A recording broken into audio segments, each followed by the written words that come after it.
এইখানে কোনো মা বাপ বলতে পারবে না আমরা 1 টাকা খরচ করছি। তো শারীরিকভাবে তো গঠন যতটুকু প্রয়োজন অতটুকু আল্লাহ কুদরত দ্বারা দিয়া দিছেন। দুনিয়ায় যতদিন থাকবো যতটুকু প্রয়োজন অতটুকু আল্লাহ কুদরত দ্বারা নিজের পক্ষ থেকে আমাদেরকে দিতেছেন। 1 পয়সা খরচ করতে হয় না। যদি খরচ করতে হইতো তাইলে 3 জিনিসের জন্যই ডেলি কমসে কম আমি দেখাইতেছি, যদি অক্সিজেনের জন্য ব্যবহার খরচ করতে হইতো তাইলে 1 টাকার নিচে তো লিটার হয় না। 1 টাকাই ধরলাম, 1 লিটার অক্সিজেন, 1 লিটার পানিও বাংলাদেশে 1 টাকায় পাওয়া যায় না। হাফ লিটার পানির দাম 20 টাকা। 1 টাকা অক্সিজেনের লিটার ধরলাম, তাইলে ডেলি 550 টাকা শুধু অক্সিজেনের জন্য দিতে হতো। আপনি আর আমি ডেলি 550 লিটার অক্সিজেন নেই। যদি পার শ্বাসে 1 পয়সা দিতে হতো তাহলে ডেলি 1600 টাকা বিল দিতে হতো। কেননা আপনি ডেলি 1,60,000 বার শ্বাস প্রশ্বাস নেন। একটু চিন্তা করে, চিন্তা করলে আমার পরের কথাটা বুঝে আসবে, নাহলে বুঝে আসবে না। যদি ডেলি কিডনি ডায়ালিসিসের জন্য 100 টাকা নিতেন, 100 টাকায় দুনিয়ার কোথাও কিডনি ডায়ালিসিস নাই, 1000 টাকাও নাই। অথচ ডেলি আল্লাহ 36 বার আমাদের কিডনিকে কুদরত দিয়ে ডায়ালিসিস করেন। 100 টাকা যদি হইতো তাহলে ডেলি 3600 টাকা দিতে হতো।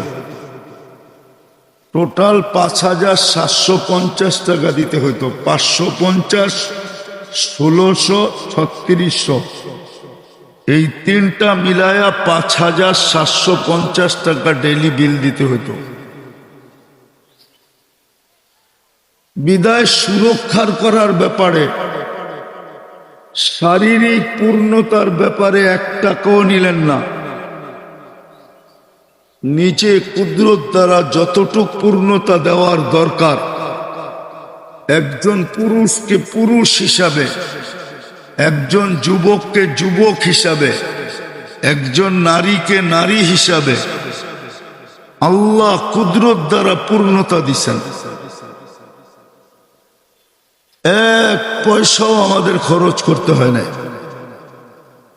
আজকে যে আমরা 24 ঘন্টা মৌলিকভাবে যেই জিনিস দ্বারা লালিত পালিত, ওটা তো 1 পয়সা খরচ করতে হয় না। 24 ঘন্টা আপনাকে আমাকে লালন পালন করেন, 24 ঘন্টা আপনাকে আমাকে রক্ষণাবেক্ষণ করেন। হাজারো লক্ষ সৃষ্টির ভিতরে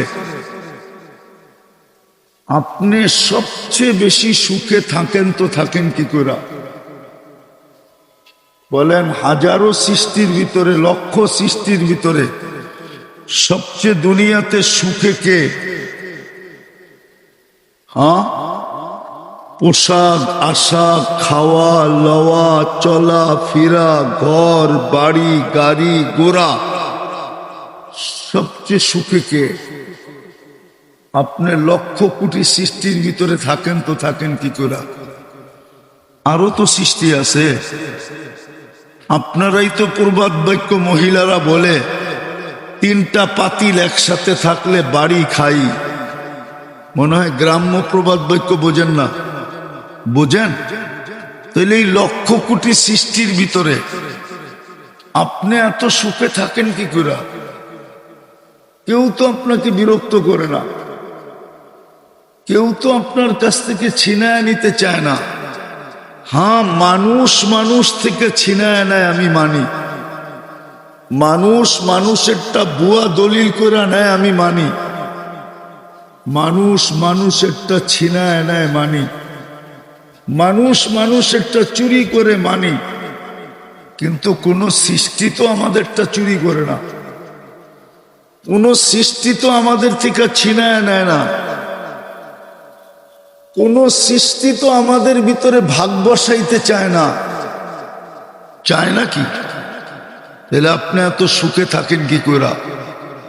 আল্লাহ যদি আপনাকে সুরক্ষা না দিতেন, সুরক্ষিত না রাখতেন, হেফাজত না করতেন, তাইলে আপনি কি করে এত সুখে থাকেন? বিদায় সব কিছু আপনার রক্ষণাবেক্ষণ, আপনার লালন পালন, বিনা পয়সায় আপনাকে আমাকে শারীরিক পূর্ণতা দিলেন। যতদিন বেঁচে থাকব ততদিন আপনাকে আমাকে সুরক্ষাও দিবেন, আপনাকে আমাকে লালন পালনও করবেন। এই দায়িত্ব আল্লাহ নিছেন, শুধু একটা দায়িত্ব আপনাকে আমাকে দিছেন, সেটা হলো এই ছোট জীবনটাকে কাটায় গেলে চলবে না, গড়া যেতে হবে। মানুষ হিসাবে অস্তিত্ব দিছেন, মানুষ হিসাবে আল্লাহর কাছে পৌঁছতে হবে। মানুষ হিসাবে যদি না পৌঁছলাম, তাইলে কোরআনে আরেকটা শব্দ আছে, আপনি ওই দলের অন্তর্ভুক্ত হবেন, উলাইকা কাল আনআম। অস্তিত্ব তো দিলাম মানুষ, কিন্তু এটা হয়ে গেল জানোয়ার। অস্তিত্ব দিলাম মানুষ, হয়ে গেল এটা চতুষ্পদ প্রাণী। অস্তিত্ব তো দিলাম সৃষ্টির সেরা মানুষ, কিন্তু এটা হয়ে গেল হিংস্র প্রাণী। তাইলে আপনাকে কিন্তু প্রাণী হিসাবে যেতে হবে।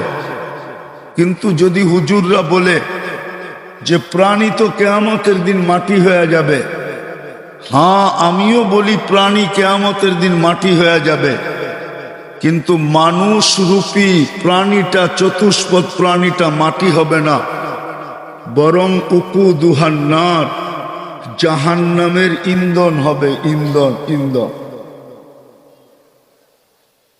তো যেটা বুঝাইতেছিলাম, জন্ম লগ্ন থেকে, সৃষ্টি লগ্ন থেকে নিয়া মৌত পর্যন্ত সব দায়িত্ব আল্লাহ নিজে নিলেন। হুয়াল্লাযী খালাকাকুম সুম্মা রাযাকাকুম। কুরআন এটাই বলে যে সব দায়িত্ব আমার। ভালো মতে শুনেন, কিন্তু ভালো মতে, সুর হবে না, সুর ছাড়া হবে, এই জন্য ধ্যান দিয়ে শুনতে হবে।